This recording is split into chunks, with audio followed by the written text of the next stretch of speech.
repaso, creo que esto se está grabando ya, del tema 3 de la que tengo el examen hoy. Tema 3, las personas con enfermedades generadoras de dependencia. Las enfermedades de la enfermedad y la dependencia. La salud es una condición necesaria para el desarrollo de nuestras vidas cotidianas. El trabajo, las tareas del hogar, el ocio, etc. La enfermedad puede ocasionar un nivel de dependencia que limite la realización de estas actividades. La salud y la enfermedad. La Organización Mundial de la Salud, la OMS, define la salud como un estado completo de bienestar físico, mental y social. Y no solo la ausencia de afecciones o enfermedades. El enfoque de la salud parte del modelo biopsicosocial. La entiende en su triple dimensión, física o biológica, psíquica y social. En la misma línea se considera la enfermedad como la pérdida transitoria o permanente del bienestar físico, psíquico, social. Me pica la nariz y esto que estornudo. Definiciones que los conceptos de salud y enfermedad se complementan. Que salud y enfermedad se presentan en distintos grados, según las circunstancias de cada persona. La mayoría de las personas nos encontramos en el tramo medio de este conjunto continuo y vamos buscando hacia uno u otro extremo en función de nuestro estado biosocial. A ver, los determinantes de salud. Se denominan determinantes de salud los factores que, interaccionando en diferentes niveles de organización, determinan el estado de salud de una población. Estos factores son los siguientes. El medio ambiente incluye todos los elementos del medio físico, como es la contaminación ambiental, etcétera, etcétera. La social, entorno social y cultural. Y el económico, recursos económicos. La biología humana. El ser humano recibe, por herencia biológica, una dotación genética que condiciona su constitución y que afectará decisivamente a su salud individual. El estado de vida se traduce en el comportamiento que las personas adoptan y desarrollan para satisfacer sus necesidades. Incluye aspectos como la actividad física, la alimentación, el consumo de sustancias, etc. Es el determinante más modificable, es decir, en el que más podemos incidir mediante actividades de promoción y prevención de salud. El sistema de atención sanitaria se refiere a los recursos sanitarios o asistenciales que el Estado pone a nuestra disposición de la población. Acceso al sistema de salud, calidad de la atención, instalaciones, personal sanitario, investigación médica, etcétera, etcétera. La relación entre enfermedad y dependencia suele ser un factor desencadenante de dependencia. En muchos casos disminuye la capacidad de la persona para llevar a cabo las actividades de la vida diaria. Esto es muy evidente en personas mayores. Infancia, adolescencia o adultez puede afectar a cualquier persona y condicionar la vida de la persona que la padece y la de su familia de manera muy diversas según la enfermedad que se trate y la intensidad de su afección. Enfermedades agudas, enfermedades crónicas y enfermedades terminales. Las causas de las enfermedades. Traumática. La causan lesiones o fracturas, como rotura de ligamentos, una fractura de hueso o una herida en la piel, etc., como los cortes. Tóxica. Es consecuencia de la inhalación, de la ingestión de sustancias perjudiciales para el organismo, como son las drogas, el alcohol, etc., etc. Infecciosas. La produce un organismo infeccioso, como el virus de la gripe o de la hepatitis. Metabólica. Se debe a una alteración de alguna de las reacciones químicas que tienen lugar en las células. Por ejemplo, la diabetes sería una de las enfermedades metabólicas. Degenerativas. Es consecuencia de la alteración de los mecanismos de regeneración. La arterioesclerosis, la distrofia muscular, etc. Neoplásica. Todos los cánceres. Hereditaria. Se transmite de generación en generación a través de los genes. Es psíquica. La alteración se produce en el comportamiento psicosocial. Ambiental. Es debido a los agentes físicos o químicos del ambiente. La insolación, la congelación, las quemaduras. Las fases de la enfermedad. Fase 1. Prepatógena. Es el estado inicial antes de la enfermedad. Los factores que pueden causar la enfermedad pueden ser endógenos, que son dentro, hereditarios, genética, edad, etcétera, o exógenos de fuera, estilo de vida, medio que lo rodea la persona, etcétera. Algunos factores son modificables, como el estilo de vida. Interviniendo en ello se puede prevenir la enfermedad. Prevención primaria. Fase 2. Presintomática. La enfermedad ya está instaurada, pero la persona no advierte los síntomas y no es consciente de su existencia. Van apareciendo las manifestaciones iniciales poco claras. La intervención en esta fase es prevención secundaria. Y la fase 3. Sintomática.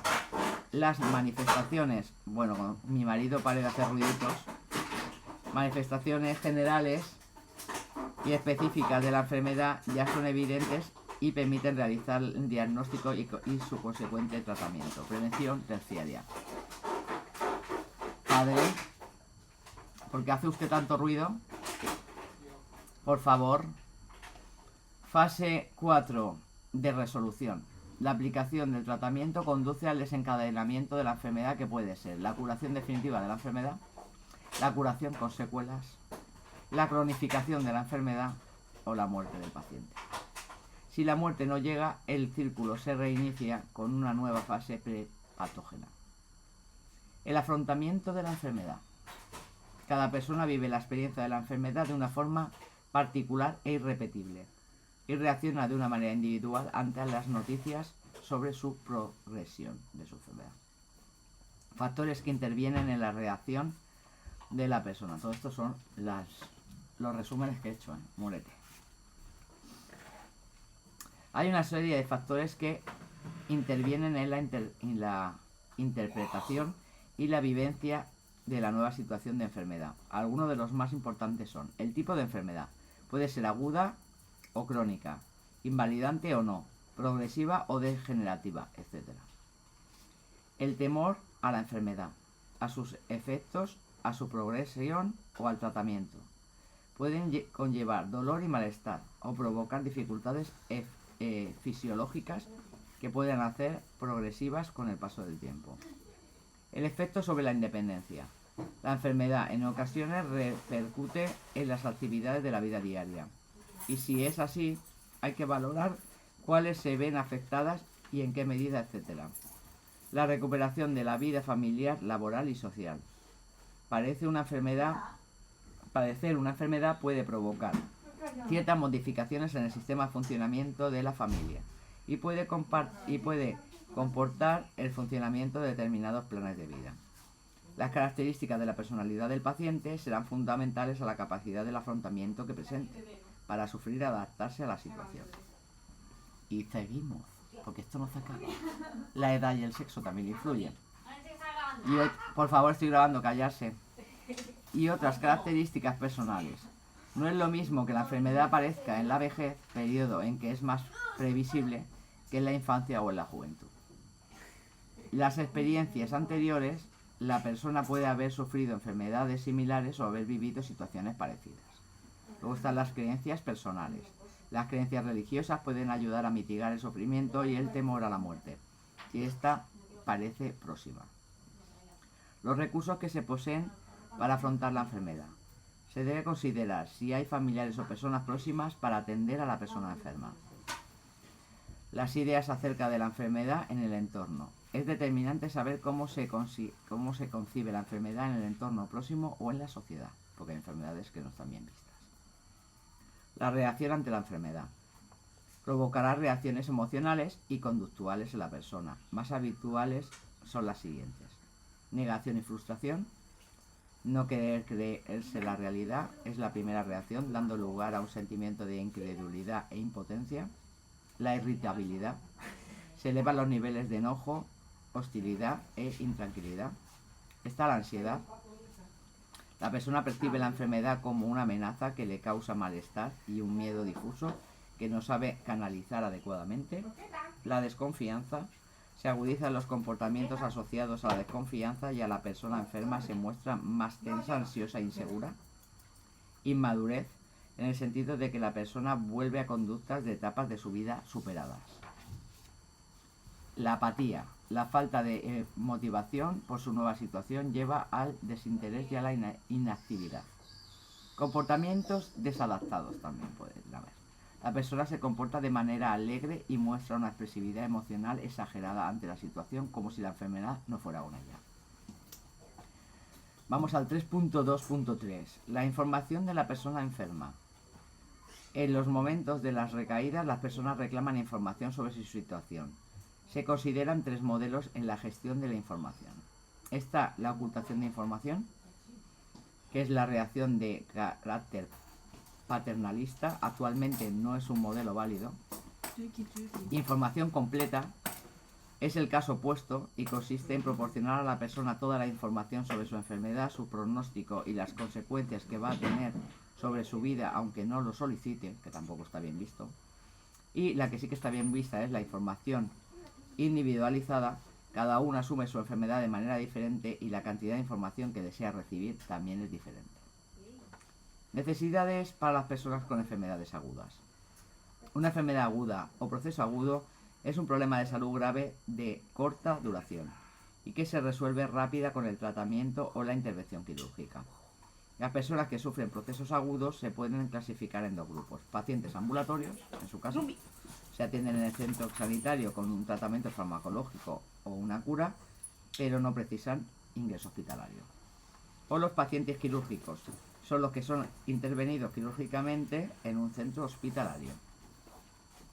La enfermedad aguda no suele conllevar dependencia, pues suele curarse o cronificarse.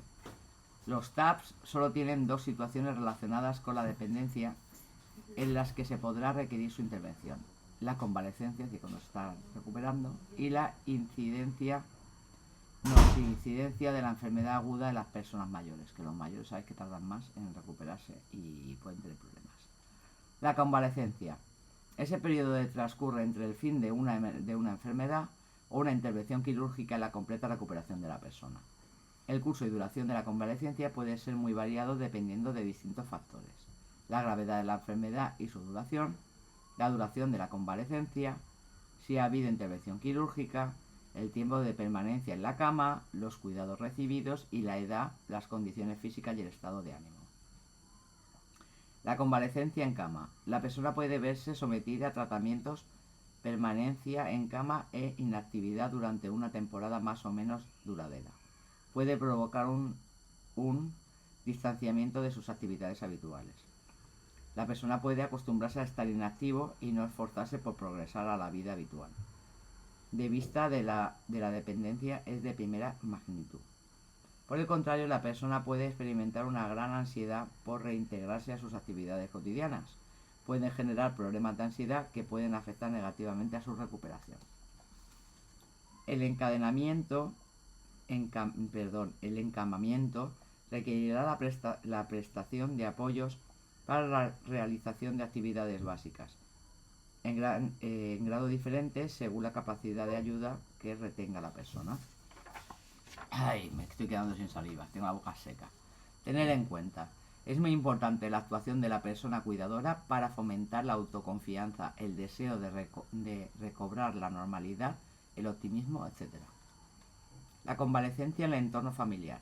La recuperación es más rápida y menos traumática cuando tiene lugar en el entorno familiar, el espacio donde está y se desarrolla naturalmente. Normas o indicaciones que siempre deben seguir. Acatar las instrucciones médicas en lo concerniente a la alimentación, movilidad, descanso, etc. Respetar los ritmos de la persona convaleciente. Seguir escrupulosamente la administración de los medicamentos prescritos. Evitar su abuso o el abandono del tratamiento. Mostrar confianza en la recuperación de la persona convaleciente. En cualquier caso, evitar tanto el pesimismo como la excesiva ansiedad por la recuperación. Fomentar la autonomía de la persona convaleciente, animándola a mejorar y graduando de manera decreciente las ayudas. Proporcionarle distracciones para combatir el aburrimiento. Conversar con ella. Ponerle programas de radio, de serie, televisión preferidos. Proporcionarle la prensa o las lecturas que le gusten, etc. La enfermedad aguda en las personas mayores. Es temporal y suele concluir con el completo restablecimiento de la salud. En la vejez puede tener peor pronóstico, pues las personas son mucho más frágiles y vulnerables. Pueden convertirse en el desencadenamiento de la pérdida de independencia. Cualquier proceso agudo se puede presentar como deterioro del estado funcional. El retorno a la normalidad, si se consigue, es lento. En las personas mayores, la adopción de medidas preventivas y por tanto deberemos promoverlas para que se recuperen antes. Tenlo en cuenta. Recomendaciones para que las personas mayores puedan prevenir la enfermedad y la dependencia. Abandono del tabaco y moderación de la ingesta de alcohol. Práctica regular de ejercicio físico, especialmente para trabajar la movilidad. Seguimiento de una dieta adecuada para sus necesidades nutricionales. Adopción de medidas para evitar accidentes, caídas, lesiones en la piel, especialmente en el entorno doméstico. Cumplimiento estricto de los tratamientos médicos prescritos. Revisión médica periódica del estado de salud, especialmente del estado sensorial, visión y audición. La dentadura. La presión arterial y en circunstancias particulares la glucemia. La colesterolemia, la tiroides, la continencia y el estado cognitivo. Vacunación antigripal de forma generalizada y antitetánica y antineumocócica en situaciones concretas. Mantenimiento de las relaciones sociales y la actividad de ocio. Necesidad de las personas de enfermedad crónica. Se denomina enfermedad crónica el trastorno orgánico o funcionamiento de larga duración. Probablemente afectará a la persona durante toda su vida o al menos durante varios años, que conllevará una modificación en el modo de vida de la persona. Las causas pueden estar relacionadas con factores que dependen del estilo de vida, hábitos alimenticios, actividad física, modos de conducción, etc. Físico, polución. Psicosocial, estrés o competitividad. Hereditarios, tipo de incidencia. La enfermedad crónica. Es muy amplio y engloba desde algunas leves, otras potencialmente muy graves, aunque todas ellas participan de una serie de características. Son permanentes, es decir, son para toda la vida o para muchos años. Pueden requerir periodos de cuidados y tratamientos más o menos duraderos. Realización periódica de controles o exploraciones. Exigen un aprendizaje específico del paciente y de su familia para los cuidados de la salud. Suelen conllevar sentimientos de pérdida. Generalmente afectan a áreas personal, familiar y social y del individuo, por lo que debe dar lugar a necesidades de tipo psicosocial. La enfermedad crónica y el funcionamiento diario. Podemos diferenciar varias tipologías de enfermedades crónicas. Enfermedades de mal pronóstico, que conllevan un sentimiento intenso de pérdida y de amenaza de la vida. Enfermedades que provocan gran dependencia, por ejemplo, la insuficiencia renal, las lesiones medulares, etc. Enfermedades con mutilación, como amputaciones o malformaciones.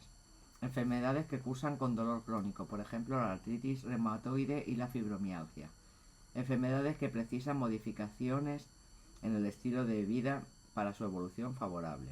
Enfermedades cardiovasculares, hipertensión, cardiopatías, etc. Enfermedades metabólicas, diabetes, obesidad, etc. Enfermedades respiratorias, el asma, el EPOC. Algunas enfermedades no son degenerativas, o lo hacen muy lentamente, otras son degenerativas directamente.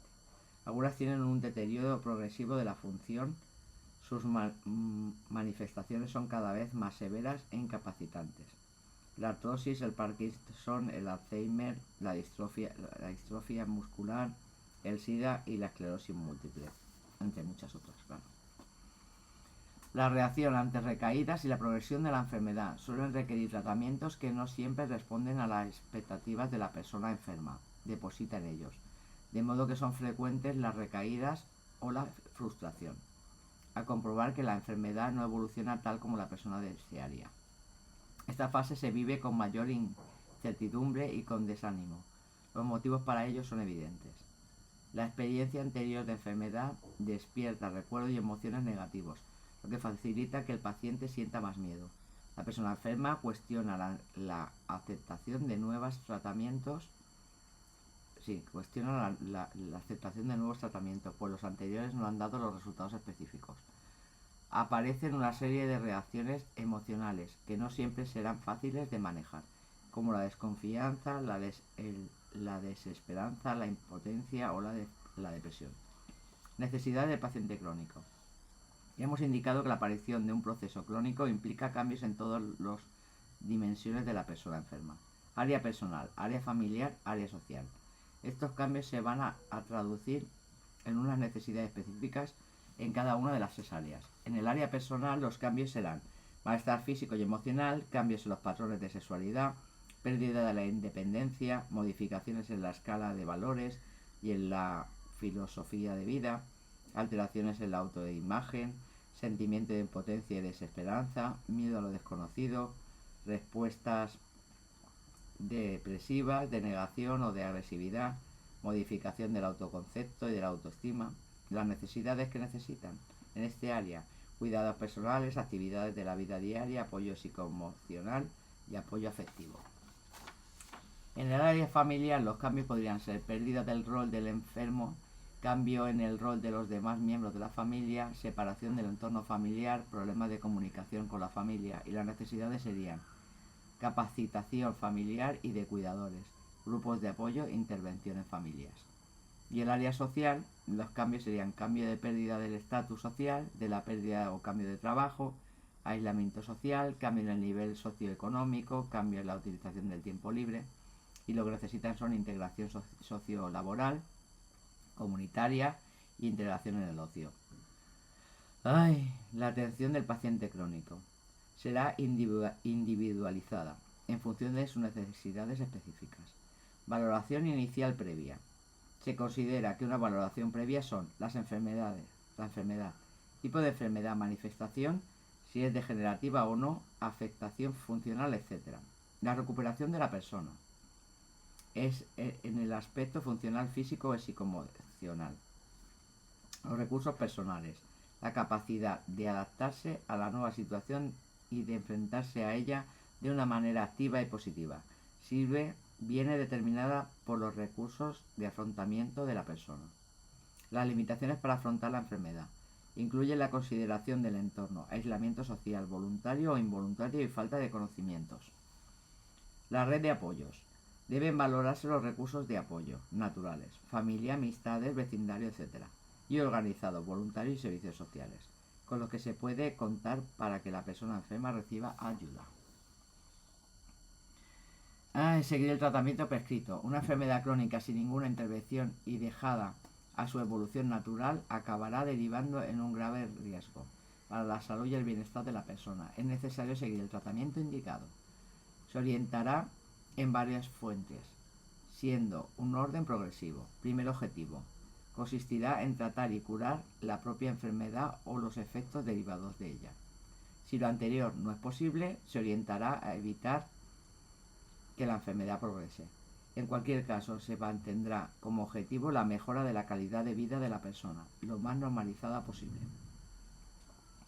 La promoción del autocuidado.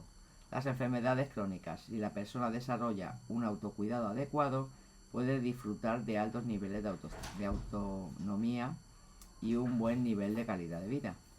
El objetivo prioritario de la atención a personas con enfermedades crónicas se centra en el tratamiento altere lo menos posible su vida, para lo cual será fundamental que aprendan técnicas de autocuidado. La educación en el autocuidado proporcionará innumerables ventajas. Supone toma de conciencia de la salud, la adquisición de hábitos sanitarios y personales adecuados. Mejora sus conocimientos sobre la enfermedad y se capacita en la vigilancia de su tratamiento. Disminuye las visitas extrahospitalarias, servicios de urgencias y también ingresos hospitalarios. Para el tratamiento altere lo menos posible su vida, la persona con una enfermedad crónica deberá adquirir técnicas de autocuidado. Necesidades para las personas en enfermedad terminal. Es una enfermedad progresiva que se ha diagnosticado como incurable y en la que se prevé la muerte en un plazo cercano. La enfermedad terminal. Identifica una serie de características que definen la enfermedad terminal. Punto 1. la existencia de una enfermedad avanzada, incurable y progresiva, sin posibilidad razonable de respuesta al tratamiento específico. Punto 2. Un pronóstico de vida limitado. Punto 3. La presencia varios síntomas, además son cambiantes y a menudo intensos y afectan la calidad de vida de la persona. Punto 4. Un gran impacto emocional sobre la persona enferma y sus familiares. Punto 5. La presencia de la muerte como elemento importante. Punto 6. Alta demanda, elevado de recursos sociosanitarios. Etapas. Fase terminal. El pronóstico es de meses. Fase preagónica. El pronóstico es de semanas. Fase agónica. El proceso es de días u horas. La agonía es la situación que procede a la muerte cuando ésta se produce de forma gradual. Conlleva deterioro físico intenso, debilidad extrema, alta frecuencia de trastornos cognitivos y de la conciencia, dificultad de relación e ingesta de alimentos y pronóstico de vida de horas o días. Reacciones ante la enfermedad terminal. El diagnóstico puede producir distintas reacciones en las personas en función de su personalidad, la capacidad de afrontamiento de la etapa de la vida que se encuentre y en general de las circunstancias individuales. Se puede considerar que todas ellas pasan por una serie de estudios descritos. Fase 1. Shock o negación. Tras el impacto psicológico de la noticia, lo habitual es que el mecanismo de negación, esto no me está pasando a mí, puede que el paciente no pase de esta fase. Busque de unos profesionales a otros una búsqueda incansable que confirma un error. En la mayoría de casos, sin embargo, es una fase transitoria. Fase 2. Ira. Conoce la realidad, pero no la acepta. ¿Por qué a mí? Con frecuencia desplaza su ira a los profesionales sanitarios y al sistema. Fase 3. Negación. Empieza a aceptar la realidad y busca una manera de retrasar los hechos mediante promesas diversas, generalmente a un ente superior como a Dios o al destino. Solo déjame vivir para... daría cualquier cosa por... Fase 4. Depresión.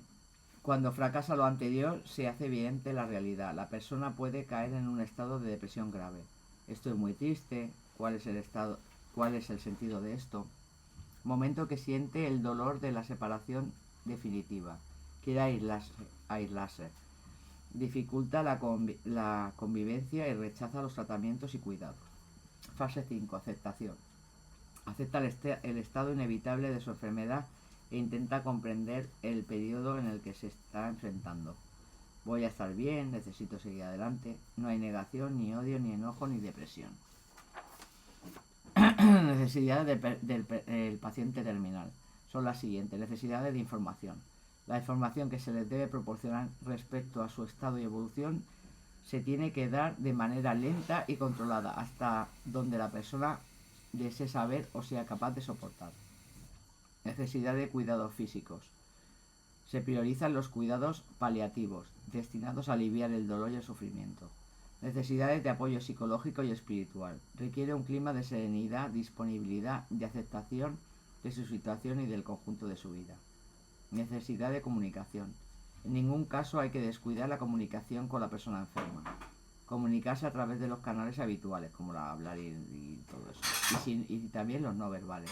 Apretarle la mano, una caricia en la cara, una sonrisa reconfortable. Los cuidados paliativos.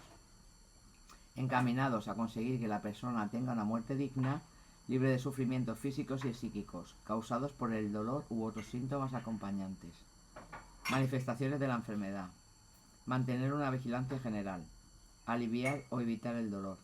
Promover la comodidad física y espiritual de la persona enferma. Mantener la vía aérea permeable. Nutrir adecuadamente al paciente.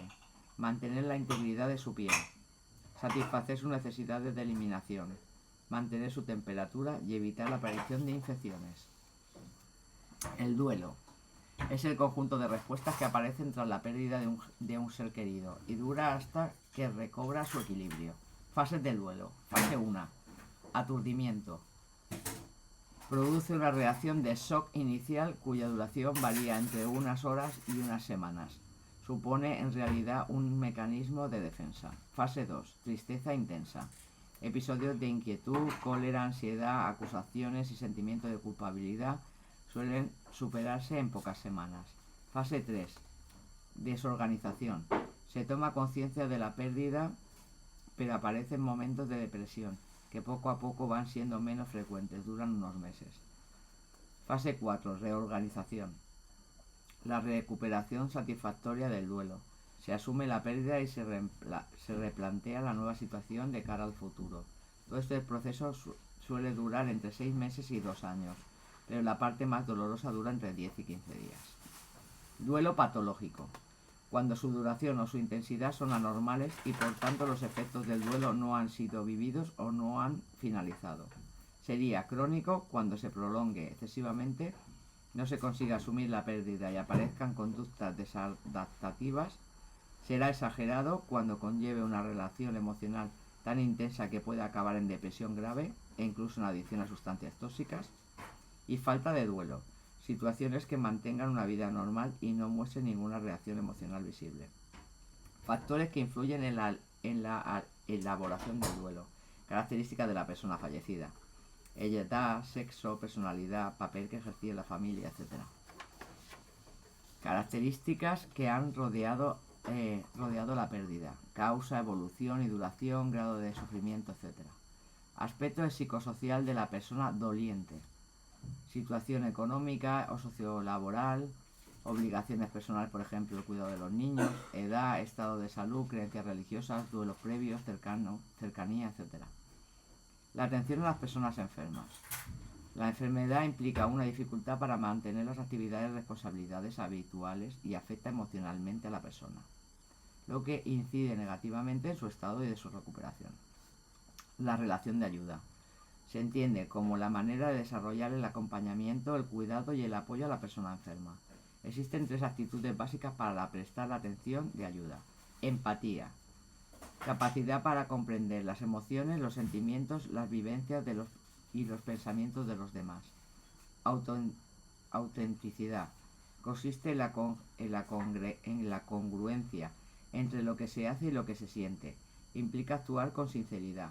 Suele ser detectable y llevará a la persona enferma a perder nuestra confianza si no lo haces bien. Claro. Le estás diciendo una cosa y estás haciendo otra. Aceptación. No juzgar a la persona enferma y admitirla de forma incondicional. Estas actitudes se concretan en habilidades como la escucha activa, actitud que se manifiesta en la atención, el interés y la comprensión con señales verbales, preguntas, resumir lo que has oído, como no verbales, mirar a los ojos, asentir, utilizar la expresión facial, etc. Actitudes empáticas, en comprender lo que la persona vive y el significado de su enfermedad tiene para ella. Y la última parte, la paciencia. Poner en práctica estas habilidades en ocasiones será necesario tener grandes dosis de paciencia, especialmente en alteraciones de conducta y cambios de estado de ánimo. Tenlo en cuenta. Trato con persona enferma, Demuéstrale interés y cercanía y facilítale la expresión de su estado de ánimo. Actitud de disponibilidad ante la aparición de sentimientos y pensamientos negativos. La creencia de que puede luchar contra la enfermedad y de que no debe permitir que ésta la tome el control de su vida. Animarla a expresarse y mantener hacia ella una actitud de escucha activa. Y hasta aquí el tema de hoy.